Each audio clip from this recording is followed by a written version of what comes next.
जय माता दी दोस्तों, आप सभी का मेरे इस यूट्यूब चैनल में हार्दिक स्वागत है। दोस्तों, नवरात्रि के 9 दिन देवी आदिशक्ति के 9 अलग-अलग रूपों की पूजा उपासना की जाती है। अब धीरे-धीरे चैत्र नवरात्रि समाप्ति की ओर बढ़ रही है और इन 9 दिनों में भक्तजन फलाहार व्रत करते हैं, तो कुछ लोग एक समय भोजन करते हैं।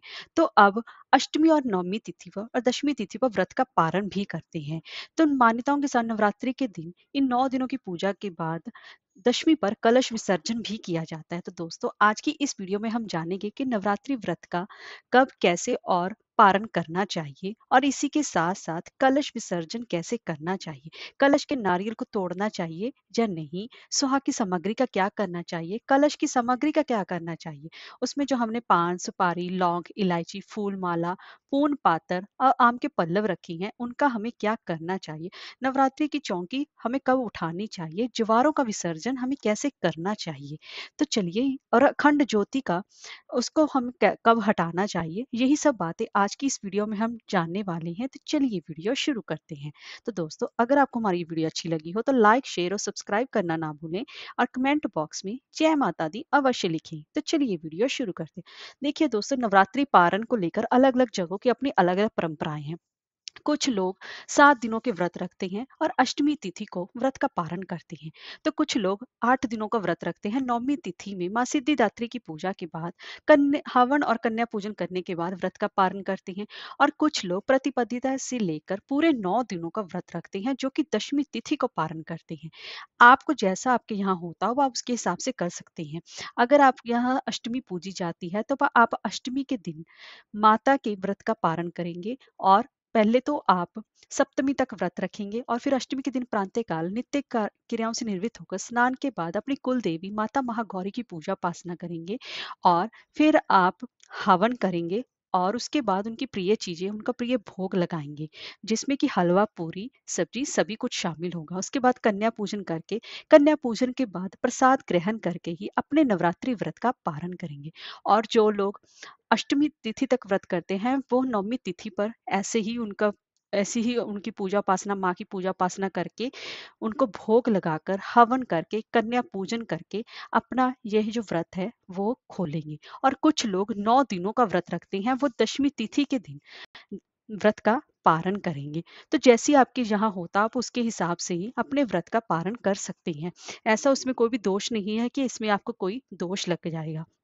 आप अपने हिसाब से उसको कर सकते हैं। आप चाहे तो अष्टमी तिथि को, आप चाहे तो नवमी तिथि को, आप चाहे दशमी तिथि को, आपके यहाँ जैसा होता हो, आप उसके हिसाब से अपने व्रत का पारण कर सकती हैं और देवी माता को भोग में लगाकर ही फिर अपने व्रत का पारण कीजिएगा, तभी व्रत के पारण का सबसे ज्यादा शुभ फलदायी माना जाता है। कन्या पूजन करके ही माँ दुर्गा की पूजा उपासना संपूर्ण मानी जाती है। इसीलिए कन्या पूजन अवश्य ही करना चाहिए, चाहे आपने व्रत रखा है या नहीं भी रखा, तो आप उसके हिसाब से करना चाहिए। अब बारी आती है कि हम नवरात्रि के जब कन्या पूजन कर लेते हैं, जाने कि हम व्रत संपूर्ण कर देते हैं, अब हमारे व्रत संपूर्ण हुए, तो अब हमें जो हमारा हमने माता के पास कलश रखा है उसका विसर्जन, यानी कि कलश यानी घट का विसर्जन क्या कैसे करना चाहिए। तो सबसे पहले आप आपको एक फूल और थोड़े से हाथ में चावल लेकर यहाँ पर माता के सामने प्रार्थना करनी चाहिए कि हे माता, आज हम अपने व्रतों का संपूर्ण कर रहे हैं। जो आपने व्रत नहीं भी रखे, आज हम इस नवरात्रि व्रतों का या नवरात्रि के पूर्ण संपूर्ण कर रहे हैं। अगर हमसे कोई त्रुटि हो गई हो, हमसे कोई भूल चूक हो गई हो, तो आप हमें अपना बच्चा समझकर क्षमा कर दीजिएगा, क्योंकि हम ना तो विसर्जन करना अच्छे तरीके से जानते हैं, ना ही पूजा करने का ढंग हमें पता है। हमें जो हमें अपने ज्ञान के अकॉर्डिंग हमने किया है, आपकी कृपा से जो हमने किया है, उसे ही आप संपूर्ण करना और हमसे जो गलती हो गई हो उसे क्षमा कीजिएगा। अब आपको ये सभी चीजें करने के बाद कलश के नारियल, सबसे पहले तो आपको कलश के नारियल को धीरे से करके उठाना चाहिए। और कलश का जो नारियल है, कुछ लोगों उसको अपने यहाँ फोड़ लेते हैं और कुछ लोगों के यहाँ फोड़ा नहीं जाता। तो आप अपने हिसाब से देख लीजिएगा कि आपको इसको फोड़ना है या नहीं। अगर आप कलश के नारियल को फोड़ना चाहते हैं तो फोड़ सकते हैं, यानी कि उसको अगर आप घर में कलश फोड़ रहे हैं तो यह पुरुष काम करें, स्त्रियां ये काम ना करें।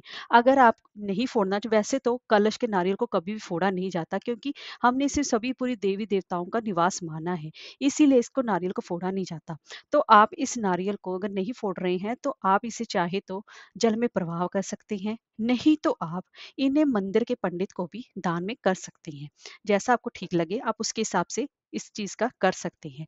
अब आपने जो नारियल की चुनरी लगानी है, उसको आप अपने घर में जहाँ पर आप कैश रखते हैं, जहाँ आपकी गाड़ी या व्हीकल है, आप उस पे बाँध दीजिए।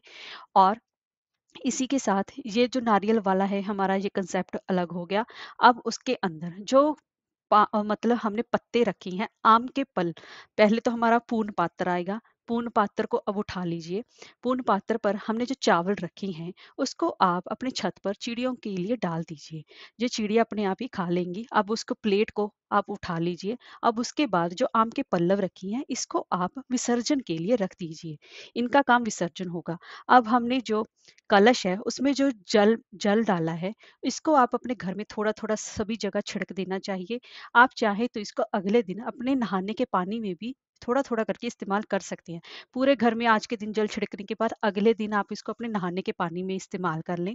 अब उसमें आपने जो सुपारी डाली है आप उसका इस्तेमाल करना चाहते तो कर सकते हैं, नहीं तो आप उसको आप विसर्जित भी कर सकती हैं। अब उसमें जो हमने हल्दी की गांठ डाली है उसका आप अपनी सब्जियों में प्रयोग कर सकती हैं। उसमें जो लौंग इलायची डाला है उगर अगर उसका प्रयोग करना चाहें तो आप कर सकते हैं, नहीं तो आप उसको भी पानी में तैर सकते हैं, बहा सकते हैं। और उसमें जो हमने अ, उस पर वहाँ पर फूल चढ़ाए हैं और जो फूल चढ़ाए हैं उसको भी आप विसर्जित करने के लिए रख सकती हैं, क्योंकि वो फूल सूख चुके हैं। तो आप उनको भी अलग से विसर्जन करने के लिए अलग से रख सकती हैं। अगर आपके पास बाई चांस आपके आसपास कहीं भी नदी तालाब नहीं है तो आप क्या करेंगे, तो आपके पास कहीं भी आसपास पीपल का पेड़ हो तो वहां पर जाकर एक छोटा सा गड्ढा खोदेंगे और ये सभी सामग्री जाकर आप उसमें डाल देंगे। इस तरीके से आपकी कलश की जो सामग्री है उसका विसर्जन इस तरीके से किया जाएगा। तो अब जान लेते हैं जो हमने कलश के नीचे जवारे बोए हैं अब उसका क्या करना चाहिए। उन कलश के नीचे जो जवारे हैं उसको आप वैसे तो ये जवारे हम नवरात्रि के मतलब शरद नवरात्रि पर मतलब जवारे बोते हैं, लेकिन चैत्र नवरात्रि पर भी जवारे बोए जाते हैं। तो जब भी आप अपने व्रत का पारण करेंगे उस समय थोड़े से तोड़कर आप माता को और इसी के साथ साथ भगवान राम जी को भी अवश्य अर्पण करें। आप घर के पुरुषों को भी अर्पण कर सकती हैं और जहां पर भी आप कैश रखती हैं, कोई भी आप घर का शुभ कार्य जहाँ पर भी आपके डॉक्यूमेंट्स पड़े हैं वहाँ पर भी आप थोड़े-थोड़े जौ रख सकते हैं और बाकी के जौ को भी आप विसर्जित कर सकती हैं। लेकिन कुछ लोग जौ को विसर्जित करना पसंद नहीं करते, मैं भी पसंद नहीं करती। तो इसलिए मैं अपने उसके घर को अपने घर के कोनों में अलग-अलग जगह इन जौ को रख देती हूँ, जहाँ पर पैसा रखते हैं, जहाँ मंदिर में रख देती हैं, या फिर रसोई में भी रख देते हैं और कुछ लोग हम पौधों में भी इनको इनको डाल देते हैं ताकि ये हमारे घर की खेती है, ये हमारे घर में ही रहे, कहीं बाहर ना जाए। अगर आप विसर्जन करना चाहें तो विसर्जन कर सकते हैं, अगर नहीं विसर्जन करना चाहते तो अपने घर के अलग-अलग जगहों पर भी इनको रख सकती हैं। इसमें कोई भी आपको दोष नहीं लगेगा। अब आपको जवारों का विसर्जन हो गया, अब हमारी है हमने अखंड ज्योति लगाई है, तो हम अखंड ज्योति का कैसे विसर्जन करेंगे? तो दोस्तों अखंड ज्योति जब लगाई है उसको सीधे ही ऐसे उठाया नहीं जाता। जब आपने अपने व्रत का पारण करेंगे उस दिन, उसके व्रत के पारण के बाद आप इसमें घी नहीं डालेंगे, क्योंकि जितना घी डाला है उतना ही चलती रहेगी। ये अपने आप ही चलती रहेगी और इसको कभी भी जो भी हम अग्नि प्रज्वलित करते हैं, दिया जलाते हैं, इसको कभी भी फूंक मारकर बुझाया नहीं जाता, ना ही हाथ से हवा करके बुझाया जाता है। इस बात का विशेष रूप से ध्यान रखें। यह ज्योत आपने एक बार उनके सामने प्रार्थना कर ली, भी अब हम इसके अलावा अब इसमें घी नहीं डालेंगे, लेकिन आपको इसको हिलाना नहीं है। ना ही इसमें से आपको घी निकालना है, ऐसा कुछ भी नहीं है। जितना ये चलता रहेगा अपने आप ही ये चलता रहेगा, चाहे पूरा 1 दिन ले ले, पर उसमें आपको उसके बाद घी नहीं डालना है। उसके बाद थोड़ा-सा घी लास्ट में बच ही जाता है।